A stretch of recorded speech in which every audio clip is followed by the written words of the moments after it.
इष्टोपदेश ग्रंथ के 26वें श्लोक बध्यते मुच्यते जीवा पर चर्चा चल रही है कि जीव कर्मों से बढ़ता भी है और कर्मों से छूटता भी है। चर्चा चल रही है कि कर्मों से बढ़ता कैसे है। तो कर्म बंधन के 5 कारणों पर चर्चा की थी। मिथ्यात्व, अविरति, प्रमाद, कषाय और योग। भेद प्रभेद सहित इन पर चर्चा चल रही है। अंतिम में योग पर चर्चा हुई, मनोयोग पर हो चुकी, वचन योग पर हो चुकी, काय योग पर चल रही है कि काय योग से कर्म बंध होता है। तो काय योग मिलता कैसे है? तो बोले नाम कर्म के उदय से मिलता है। तो नाम कर्म की कितनी प्रकृतियां हैं? तो बताया 93 प्रकृतियां हैं। बाकी पर चर्चा हो चुकी थी। फिर चर्चा हुई कि तीर्थंकर प्रकृति भी नाम कर्म की एक प्रकृति है। फिर तीर्थंकर प्रकृति का बंध कैसे होता है? तो बताया 16 कारण भावनाओं को भाने से तीर्थंकर प्रकृति का बंध होता है। 16 कारण भावनाओं में ज्ञानाभ्यास पर चर्चा चल रही है। किस पर चल रही है? ज्ञानाभ्यास पर, कि ज्ञान का अभ्यास हमेशा करते रहना चाहिए। जैन धर्म में जैन साहित्य, जैन ग्रंथ, जैन शास्त्र कितने हैं? कोई गिनती बता सकता है?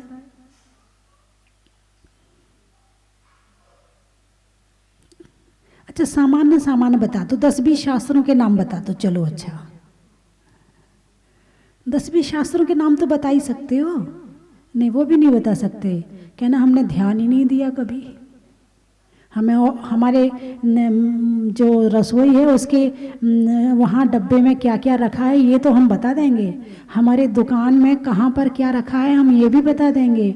हमारे रिश्तेदार कहाँ कहाँ रहते हैं हम ये भी बता देंगे। हैं हम किससे कितना लेना है और किसको कितना, हम ये भी बता देंगे। मगर मंदिर में कितने शास्त्र रखे हैं और कौन कौन से उनके नाम हैं ये नहीं बता पाएंगे। क्यों? रुचि जहाँ होती है वहाँ काम होता है। रुचि रसोई में है तो मसाले के डिब्बे याद आते हैं। रुचि दुकान में है तो कपड़े की दुकान, बर्तन की दुकान और फैक्ट्री नजर आती है। रुचि ज्ञान में नहीं है इसलिए शास्त्र नजर नहीं आते। अब हमसे पूछोगे कितने शास्त्र हैं, आप कहोगे माता जी आपका काम क्या है, आपको थोड़ी कुछ करना है। कुछ नहीं करने वाला जरूरी नहीं है कि शास्त्र पढ़े, ये ध्यान रखना। हजारों लाखों करोड़ों लोग होंगे जिनके पास कोई काम नहीं है, वो फिर भी शास्त्र नहीं पढ़ते हैं। अब बुढ़ापे में कितने वृद्ध होंगे जिनको बच्चों ने दुकान से फ्री कर दिया है कि पापा जी अब आप मेहनत मत करो, रहने दो, ठीक है। महिलाओं ने अपनी सासू को रसोई से फ्री कर दिया, अम्मा जी अब आप माला फेरो बैठ के, अब मत आया करो रसोई में, कोई बात नहीं है। तो क्या वो जिनको समय मिला है क्या वो शास्त्र पढ़ रहे हैं? बैठ जाइए आप लोग, यहाँ आगे आके बैठ जाए। क्या वो लोग शास्त्र पढ़ रहे हैं? बोलिए, नहीं पढ़ रहे हैं। जो महिलाएं 2 जनों का खाना बनाती हैं, केवल 2 जनों का, पति और पत्नी, अभी तीसरा घर में कोई नहीं है, क्या उनको टाइम नहीं मिल रहा है? क्या वो शास्त्र पढ़ रहे हैं? नहीं पढ़ रहे हैं।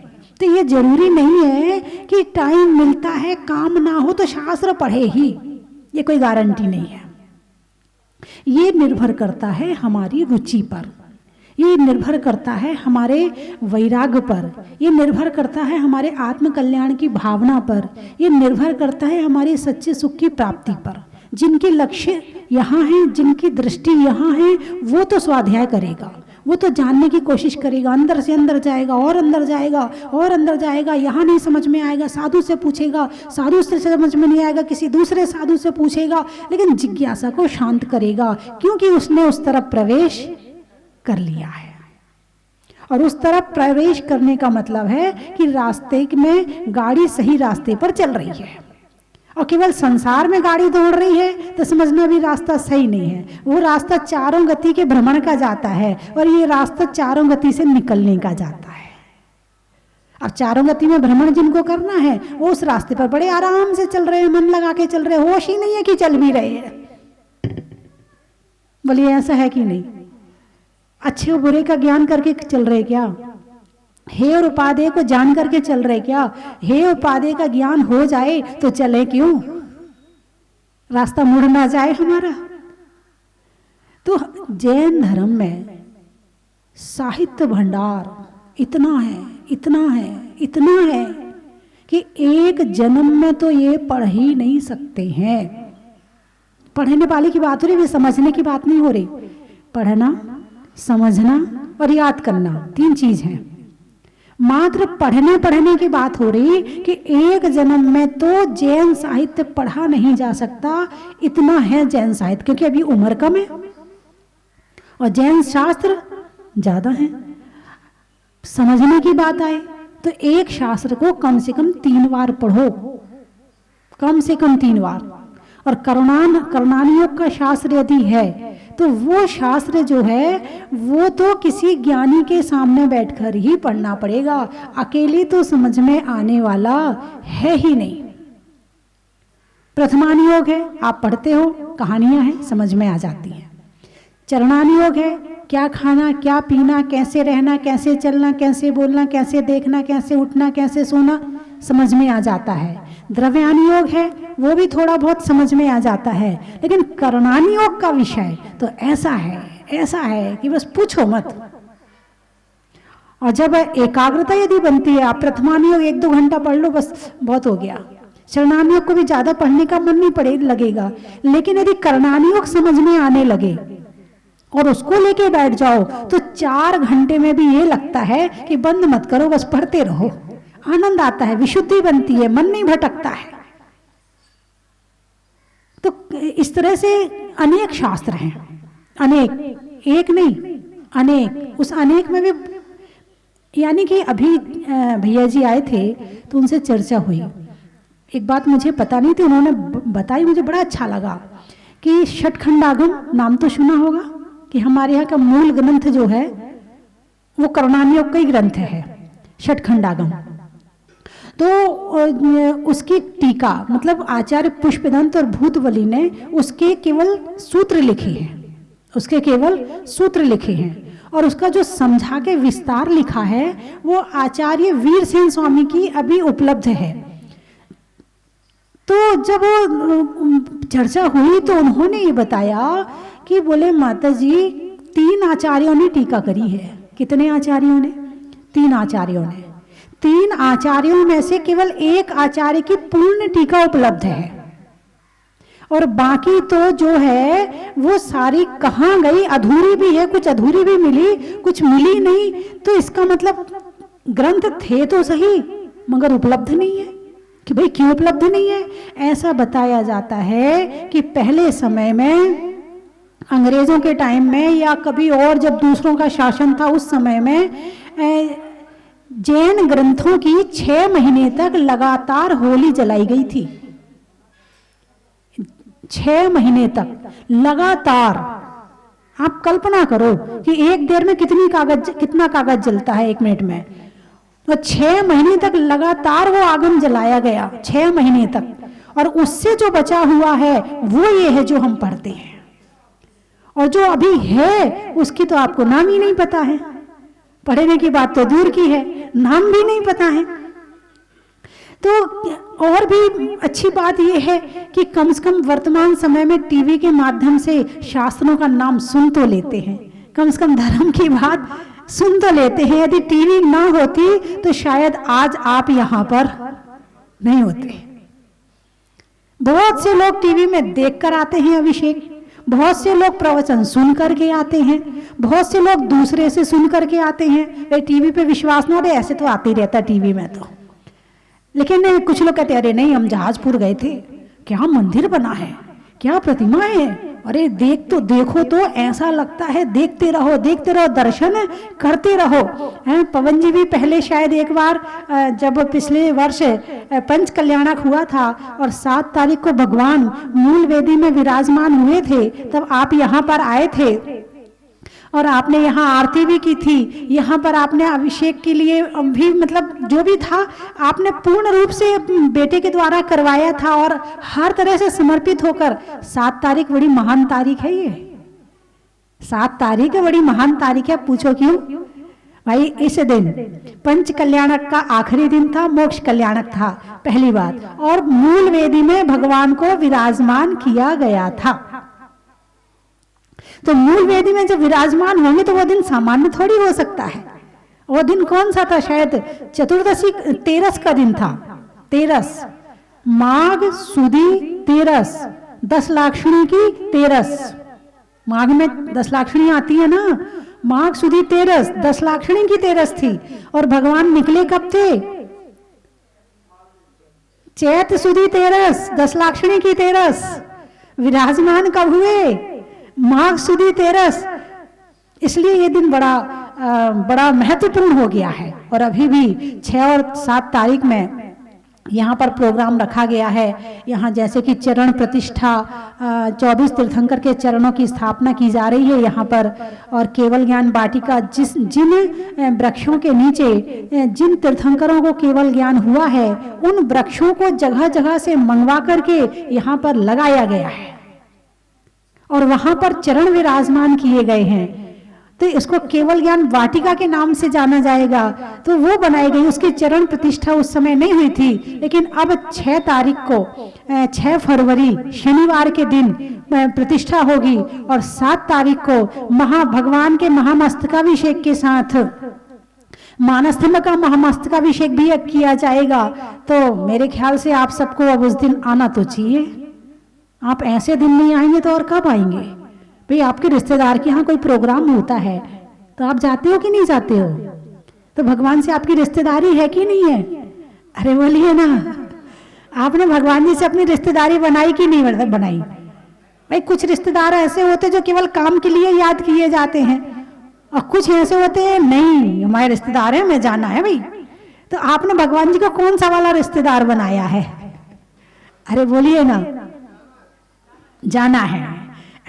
और कुछ लोग तो ऐसे हैं जो पंच कल्याणक में नहीं आ पाए थे और बाद में बड़े मतलब भावना रही कि उनकी हमने शादी रख ली इसलिए हमें जाना पड़ा, हमारा पंच कल्याणक छूट गया। कम से कम वे तो आ ही जाए, उन्हें तो आना ही चाहिए कि वो पंच कल्याणक में नहीं आए थे, अब उस तिथि में तो आए कम से कम। तो इस तरह से चर्चा चल रही है कि ज्ञानाभ्यास करे मनमाही। जो ज्ञान का अभ्यास करता, जो जैन शास्त्र है, क्या लिखा है जैन शास्त्रों में? मैं कहाँ से बोलती हूँ? मैं अपने मन से नहीं बोलती हूँ। बात समझ में आई कि नहीं आई? मैं जो आपको बता रही हूँ वो सब भगवान महावीर ने कहा है, आचार्यों ने लिपिबद्ध किया है, गणधर ने उसको झेला है। तो मैं आपको बता रही हूँ, यदि आज शास्त्र नहीं होते तो आज ना आप यहाँ होते ना हम यहाँ होते, ना हम भगवान को पहचान पाते, ना आत्मा को पहचान पाते, ना पूजा कैसे कर पाते ये जान पाते, ना माला जाप के विषय में जान पाते, ना हम आत्मा और परमात्मा के विषय में जान पाते। यदि पता चला है तो शास्त्रों के द्वारा ही पता चला है। इसलिए स्वाध्याय जरूर करना चाहिए। बोलिए करना चाहिए कि नहीं? कौन कौन कहता है करना चाहिए? करना चाहिए। चलो हाथ तो उठा लिया है, अब करोगे? वाह, पवन जी ने हाथ उठाया, करेंगे, बहुत बढ़िया। और आप लोगों ने हाथ नहीं उठाया, बच्चे ने भी हाथ उठाया। अब आपको बता दूं, बड़ा सरल है स्वाध्याय करना। स्वाध्याय के 5 भेद सुन लो तो आपको पता चल जाएगा, हाँ हाँ कर सकते हैं। वाचना, प्रच्छना, आमनाय, अनुप्रेक्षा और उपदेश। यदि आप प्रवचन सुन रहे हो तो स्वाध्याय हो रहा है। यदि आप किसी से धर्म के प्रश्न पूछ रहे हो तो स्वाध्याय हो रहा है। अनुप्रेक्षा, यदि आप नमोकार मंत्र भी पढ़ रहे हो, अनुप्रेक्षा 12 भावना भी पढ़ रहे हो तो स्वाध्याय हो रहा है। यदि आप केवल शास्त्र पढ़ रहे हो तो स्वाध्याय हो रहा है। यदि पाठशाला पढ़ाने जा रहे हो तो भी स्वाध्याय हो रहा है। यदि आप पाठशाला पढ़ रहे हो तो भी स्वाध्याय हो रहा है। यदि आपने प्रवचन सुना है और आप किसी दूसरे को सुना रहे हो तो भी स्वाध्याय हो रहा है। यदि आप किसी गुरुओं के विषय में चर्चा कर रहे हो तो भी स्वाध्याय हो रहा है। यदि आप मन में धर्म का भी विचार कर रहे हो तो भी स्वाध्याय हो रहा है। कितना सरल है ना। अरे बोलिए ना, यदि आप अपने बच्चे को नमोकार मंत्र भी सिखा रहे हो तो भी स्वाध्याय हो रहा है।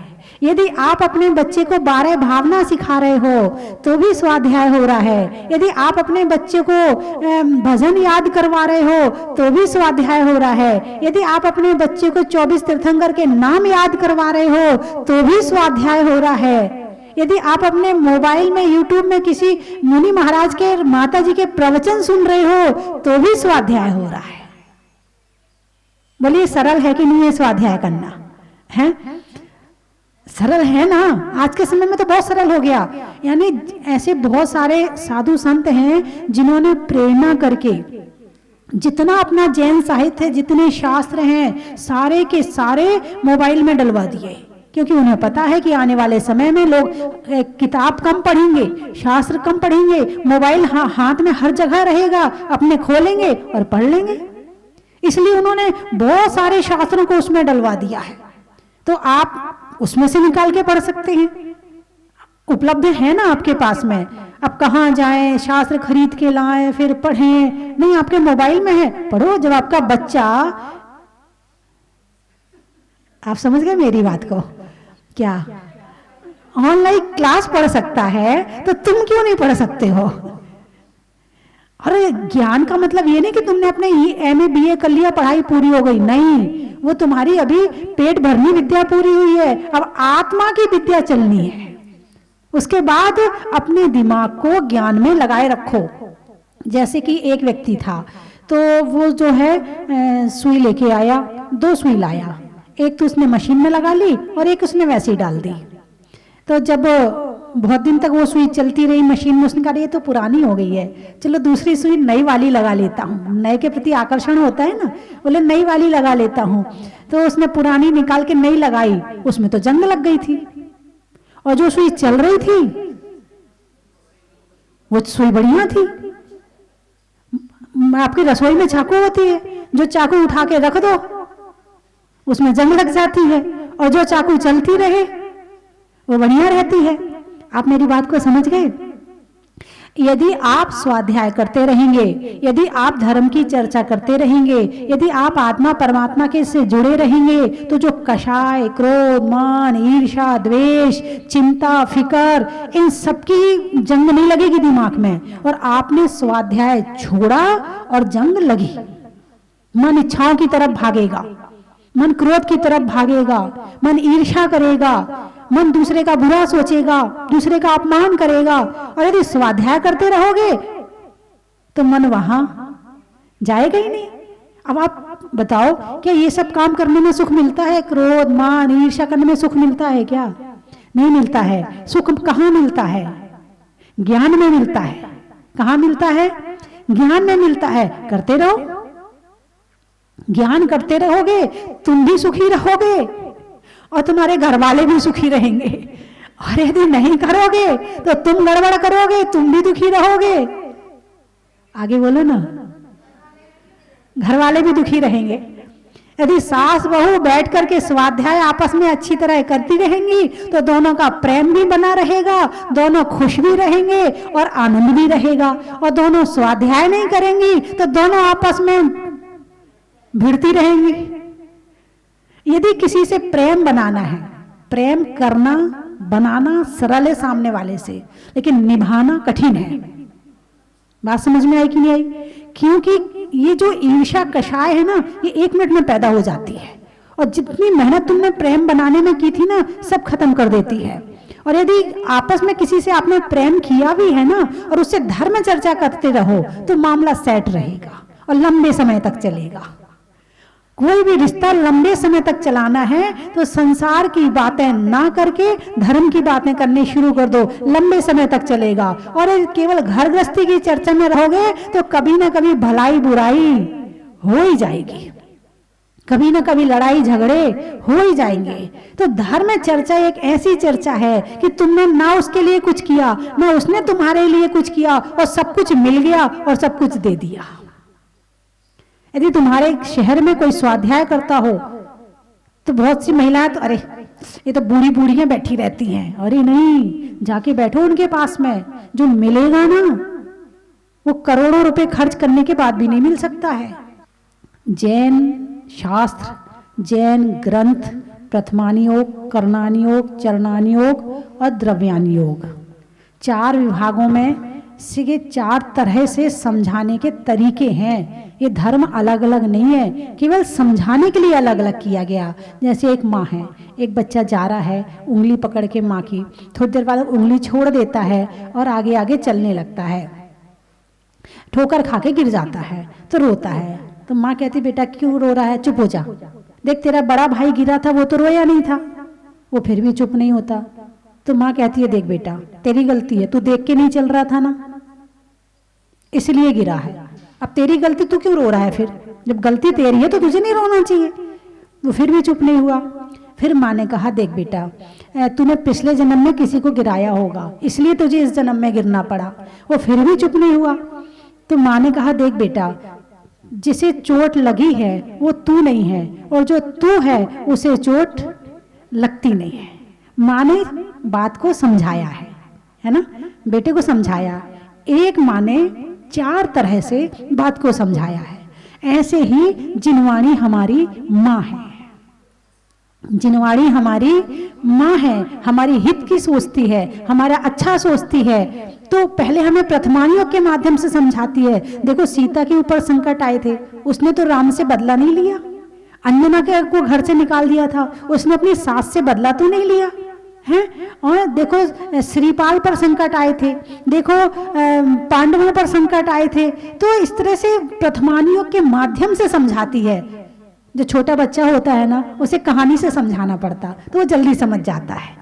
तो इसलिए शुरुआत में पहले महापुरुषों की कथा के माध्यम से समझाते हैं, फिर चरणानी योग के माध्यम से समझाते, ऐसे खाना ऐसे पीना, फिर भी गलती करोगे तो तुमने गलती करी, क्यों दुखी होते हो, तुमने गलत खाया था इसलिए बीमार हो गए, तुमने गलत पिया था इसलिए बीमार हो। अब तुम भगवान से प्रार्थना मत करो, तुम पुरुषार्थ करो, त्याग के पथ पे चलो तो कर्म कटेंगे। मात्र आशीर्वाद दे दो, आशीर्वाद दे दो, उसे कर्म नहीं कटेंगे। होता है तुम्हारे पास दीपक हो, तेल हो, बाती हो तो ज्योति यहां से मिल सकती है। तुम्हारे पास दीपक हो, तेल हो, बाती हो तो ज्योति यहां से मिल सकती है। लेकिन दीपक तेल का आता पता नहीं है और ज्योति की कामना करो तो लोगे कहां पर।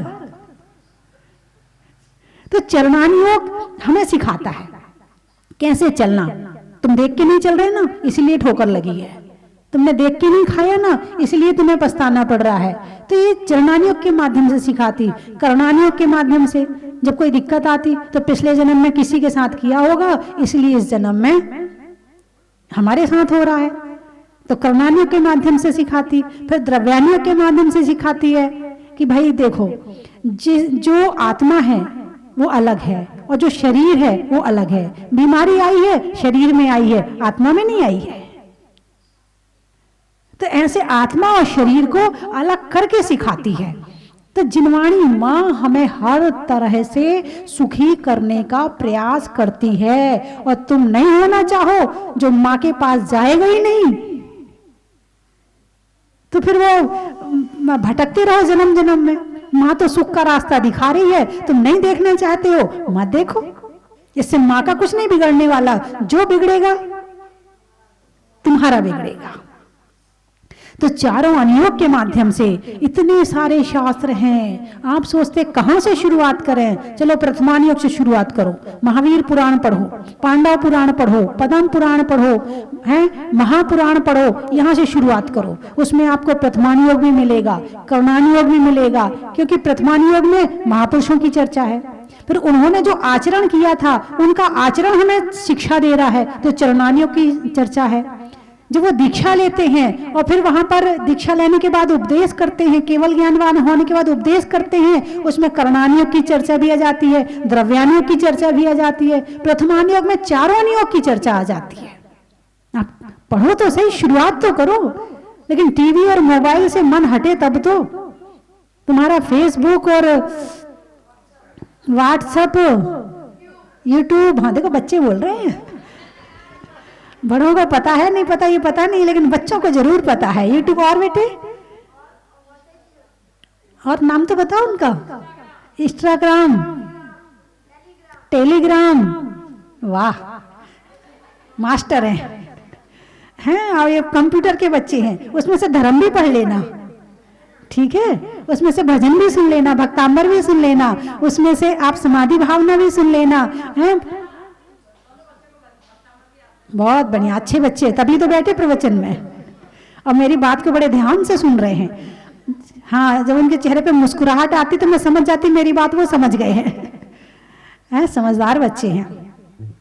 तो बंधुओं, जीवन में ज्ञान अत्यंत जरूरी है, अत्यंत जरूरी है। बिना ज्ञान के चले गए मतलब मामला जीरो है। जाना तो सबको है, सब जाएंगे, आप भी जाओगे, मैं भी जाऊंगी, हैं, भगवान महावीर भी गए हैं, भगवान राम भी गए हैं, 24 तीर्थंकर गए हैं, श्रीपाल भी गए हैं, सब गए हैं। जाना सबको है, कुछ करके जाओ। आप कुछ करने में ऐसा नहीं कि बच्चों के लिए कुछ कमाई करके इकट्ठी करके रख जाओ। कुछ करने का मतलब ये नहीं कह रही हूं, कुछ करने का मतलब कुछ ज्ञान प्राप्त करके जाओ। यहां से यदि कुछ ले जा सकोगे ना तो एक ही चीज है तुम्हारे साथ, यहां से साथ में अगले जन्म में कुछ ले जा सकते हो तो वो है सच्चा ज्ञान, जो तुम्हारे इस जन्म में भी काम आएगा और अगले जन्म में भी काम आएगा। ज्ञान ही साथ जाएगा। धन कमा रहे हो ना, अरे बोलिए ना, जोड़ जोड़ मर जाएंगे, आगे बोलो ना, माल जमाई खाएंगे। जोड़ लो, जोड़ लो, खूब जोड़ लो, कोई दिक्कत नहीं है। अरे क्या, बच्चों की थोड़ी चिंता जरूरी है, बच्चों को योग्य बनाना जरूरी है, मगर सारी जिंदगी बच्चों के लिए करते रहना, अपने लिए कुछ नहीं करना, ये मामला खुद के साथ घाटे का सौदा है। खुद के साथ में यो पुत्र कुपुत्र तो काधन संचय, और पुत्र सुपुत्र तो काधन संचय। पुत्र कुपुत्र है तो सब गड़बड़ कर देगा, और सुपुत्र है तो तुमसे ज्यादा कमा लेगा। आज भी बहुत से लोग आते हैं, बोले माता जी जब हम शहर में आए थे तो कुछ भी नहीं लाए थे साथ में, बस 2 जोड़ी कपड़े और 5 रुपए लाए थे, और आज मेरे पास सब कुछ है। तो उनके पिताजी ने उनके लिए कुछ नहीं किया, उनने अपने लिए सब कुछ कर लिया। ये तो सब मामला हाथ का नहीं है। तो मैं ये नहीं कह रही कि बच्चों की चिंता करना छोड़ देना, और आप छोड़ोगे भी नहीं मेरे कहने से, ये भी पक्का है, लेकिन फिर भी अपनी चिंता करना शुरू कर दो। उत्तमा स्वात्म चिंता चा देह चिंता चा मध्यमा अधमा काम चिंता चा पर चिंता धमाधमा। उत्तमा स्वात्म चिंता चा, आत्मा की चिंता पहले करो, देह चिंता चा मध्यमा, उसके बाद शरीर की चिंता करो, अधमा काम चिंता चा, उसके बाद विषय भोगों की चिंता करो, पर चिंता धमाधमा। पर चिंता अधम से अधम बता दिया, अब मैं क्या करूं, मैंने थोड़ी कहा, आचार्यों ने कहा। और आप लोग कौन सी वाली चिंता सबसे ज्यादा करते हो, पहली वाली? नहीं, पर चिंता करते हो। ओहो, तो फिर मामला तो गड़बड़ है, अभी इसको ठीक करना तो जरूरी है ना। चलिए, समय हो रहा है, मैं 3 चीजें बोलूंगी, आपको कहना बड़ा ही महत्व है। करने में ध्यान का, शादी में पान का, और जीवन में ज्ञान का। पंखा में झलने का, बच्चों में पलने का, और भगवान के जमीन से निकलने का। हिंदी में मात्रा का, स्कूल में छात्रा का, आज आपकी जहाजपुर की यात्रा का। अनाज में दाने का, इनाम में पाने का। 6 फरवरी और 7 फरवरी के लिए आपको यहाँ आने का बड़ा ही महत्व है। कर्म के हरने का, त्याग के वरने का। और 6 फरवरी या 7 फरवरी की सुबह भगवान का मस्तकाभिषेक करने का बड़ा ही महत्व है। अनाज में दाने का, इनाम में पाने का, और आपके मुस्कुराने का बड़ा ही महत्व है। पानी में मगर का, चलने में डगर का, और आने वाला में मुजफ्फरनगर का बड़ा ही महत्व है। और कहाँ से आए? भीलवाड़ा। जनवरी में जाड़ा का, जाड़े में काढ़ा का, और आने वाला में भीलवाड़ा का बड़ा ही महत्व है। ललितपुर। ललितपुर। गाने में सुर का, नृत्य में नूपुर का, आने वाला में ललितपुर का बड़ा ही महत्व है। नई बस्ती। नई बस्ती, अच्छा। नदी में कश्ती का, बच्चों में मस्ती का, और आने वाला में ललितपुर की नई बस्ती का बड़ा ही महत्व है। मेहरौनी से भी है माता जी, आज शांति क्षेत्रों में कोनी का, रुई में पौनी का और आने वालों में मेहरौनी का। बड़ा ही महत्व है। माता जी सागर, माता जी सागर, पानी में गागर का, जातियों में नागर का और आने वालों में सागर का। बड़ा ही महत्व है। माता जी बेंगलोर, बच्चों में शोर का, नहीं होने में बोर का और आने वालों में बेंगलोर का। बड़ा ही महत्व है। हो गए सारे? हैं? कोई बच्चा तो नहीं? ग्वालियर, हाँ, ग्वालियर वाले बैठे हैं। ओहो, सुनने में ईयर का, छोड़ने में बियर का और आने वालों में ग्वालियर का। बड़ा ही महत्व है। आत्मा में एक का, मनुष्य में नेक का, करने में भगवान के अभिषेक का। बड़ा ही महत्व है। बोले 24 भगवान की।